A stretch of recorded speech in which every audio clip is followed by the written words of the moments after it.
Hi, my name is Bob Cobb with the client-centered-banker.com, and I want to welcome you to our website. Talk a little bit about what's going on in our industry. There's no question that over the past couple of years, the rate of change in the banking and financial services industry has been increasing, and in all likelihood, that acceleration is going to continue to increase. Think about it. A week ago, Facebook announces that they're creating their own digital currency. At a recent industry conference, a senior manager at Citibank said the thing that keeps him up at night is not what's going on at Bank of America or Wells Fargo or JP Morgan Chase. It's whether or not Amazon is going to create a bank. And he laid out a scenario that very convincingly theorized that if Amazon gets into the banking business, it could be an existential threat to a lot of the institutions that are out there doing business today. When they bought Whole Foods, $40 billion of wealth was lost in the retail food grocery industry. They get into banking with the credit cards that they've got on file. It literally could be a dramatic game changer. So the question is, what should you be doing about this now? Well, I've actually written a book to tell you what I think you ought to be doing.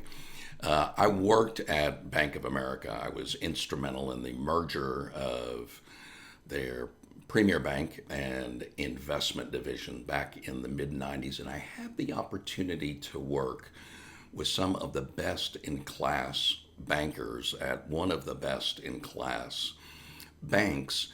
And I had the opportunity to model the bankers who are truly successful in deepening the relationships and increasing relationship net income with their bankers. And there are three things that set them apart. Number one is they truly treat their customers like clients. The dictionary definition of a client is somebody who's under the protection of another. And this is something that just oozes out of the best in class bankers in the world.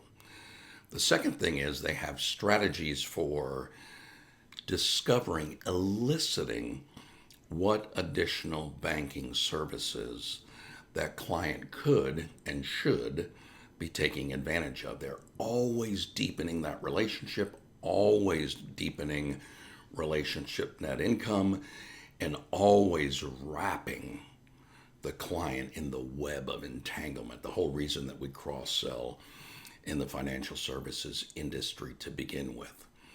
The third thing that they did very well is they have a collaborative sales process that's very conversational.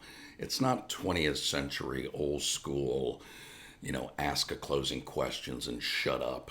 He who speaks first loses. Those things belong in the museum of techniques that used to work once upon a time, but don't work anymore. In the book, I introduce your bankers to an extensive program where they can implement these strategies into their own interactions with your clients and customers. But if you're really interested in taking your bankers to a level of mastery, I would suggest that we begin a conversation about on-site and virtual training programs where I can train your bankers for you, or our coaching program where I can train your trainers to become experts in implementing these strategies in your franchise. I look forward to talking to you soon. Thank you very much for stopping by. Ciao for now.